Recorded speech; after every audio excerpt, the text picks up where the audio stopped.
grace and peace as we are finding God in this time of war and conflict. And I'm taking a quote from the Lord of the Rings. The enemy, his sense of duty was no less than yours, I deem. You wonder what his name is, where he came from, and if he was really evil at heart. What lies or threats led him on that long march from home? If he would not rather have stayed there in peace. War will make corpses of us all. War and death is a great leveler. And this war that has been waged, well, currently it's not our war. However, we are not distant from it, at least not if we are paying attention. We're connected, and we are aware of humanity on this wider scope. And that's the rub.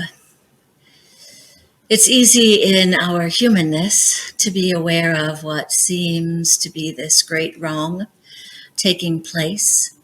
And if a great wrong, then there must be this side that is committing the wrongdoers.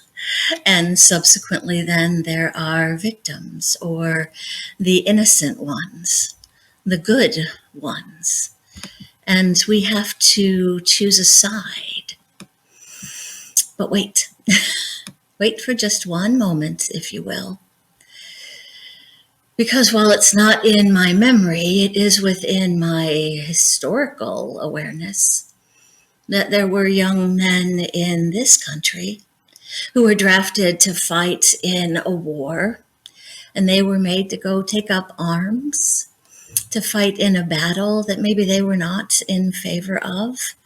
Yet the leaders of this country said, go. So they went. Yes, they went. And horrible atrocities took place. Horrible atrocities are taking place. And we don't know the hearts or the minds of all of those who are fighting. But what we do know is this.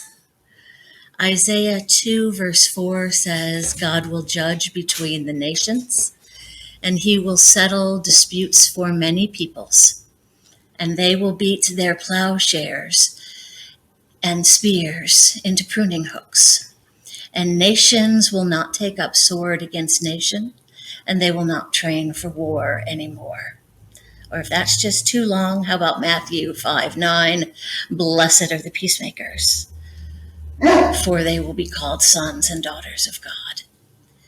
You see, there is war and there is death, and there is much for us to do by way of prayer and peacemaking, and by way of humanitarian aid, and by way of teaching tolerance. There is much for us to do in this time of war and conflict. And finding God, well, I think that's not as tricky as we might think. Let's open our eyes and look. Amen.